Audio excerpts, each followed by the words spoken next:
So we've got the Mac Studio, we've been using it over a month now, and here's our thoughts.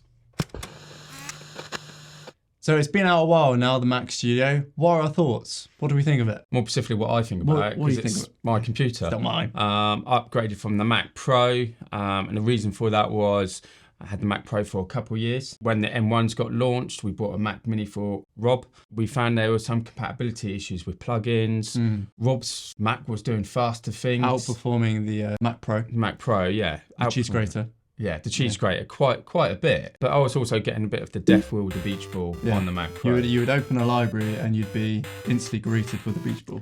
Instantly, especially copying from files from one library to another library. Now in this video, we're specifically talking about video editing, because that's what we do here, and we're giving you our thoughts just on the video editing.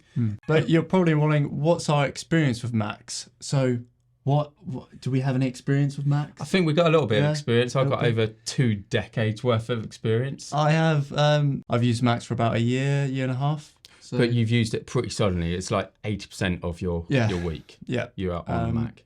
Yeah. So Andy, you upgraded from the Mac Pro to the M1 Max. Why? Why? Well, as I said earlier on, I was looking for a better computer, which is more compatible. But also, it's more importantly, Rob, the question is, why didn't I go for the Ultra?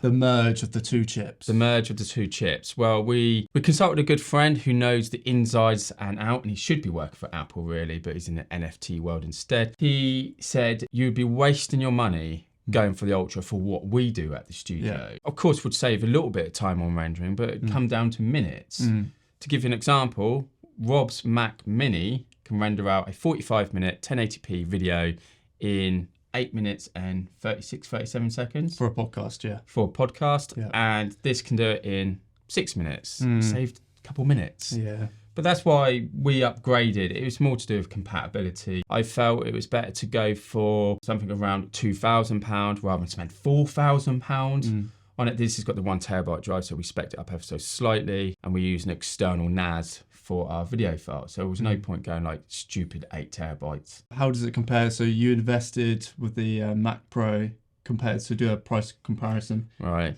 Yeah. Yeah. It's a hard pill to swallow. Yeah. So just nearly 2 years ago, I spent £6,000 on a Mac Pro thinking that would last 10 years. There was rumours of the M1 chip coming out, but I had an iMac, which I had for 7 years, and I just couldn't wait anymore. So I upgraded to the Mac Pro. I think it was just a year later, the M1's come out, and I was like, great, what does that mean? And it meant that for the first time in 20 years of working on Apple Macs, that I made the wrong decision. You got stung. Got stung. So you're probably wondering, what is it like to work with? So tell us, Andy. Well, it's lovely to work with. I mean, one of my favourite bits is the SD card on the front. And it's absolutely minor bit, but it just saves you those precious few seconds. And it's one of those things obviously older Macs used to have. And it's such a convenient thing, especially with doing stuff like videos, and you've got the SD card. But they missed a trick. They could have made a smiley face. They could have made a smiley face. They could put it there, couldn't they? It would have looked quite cool, but then you would have to put it in the middle. And then the backside, the Mickey Mouse backside. The Mickey Mouse backside, yes. I really like the design of the Mac Pro, you see, the cheese grater. It looked well designed. Obviously, it's about 18 kilos to weight off that. And this was a bit like Mac Mini M1 on steroids or been to McDonald's too many times. Yeah, I think they've kind of prioritised the performance instead of the aesthetics. Yeah, it's a nice form factor, and it's an amazing machine for the performance and everything you get for the size, and just sits on your desk. But I just think it's just been nice if they put a bit more effort in the design of it, especially as it full studios compared to like the Mac Pro, which looks fantastic. So as well as the announcement of, the studio, they also announced the displays. Why didn't you go for the display? We don't have any money. No, I'm joking. Displays, I mean, we currently have LG ultrafine monitors. I have 2 4Ks and you have the 27-inch. 5K. 5K, yeah.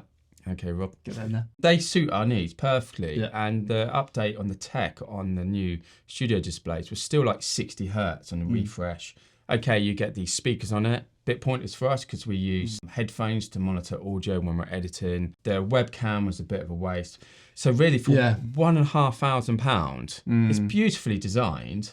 It's lovely and I do like it, but I'd want the one where you can move it up and down, and that's an extra cost. I think they missed a trick. They could have released one without the webcam, because for a cheaper price, personally. But What price do you reckon they should have done it at? well, a few hundred cheaper than what the original asking price, because a lot of people just don't use the webcam but love the display. So I think they missed a good chunk of audience there. But Yeah, a big audience. And I think when you add if you're going to go for like the M1 Max, this one here, and then a studio display, that's some serious money.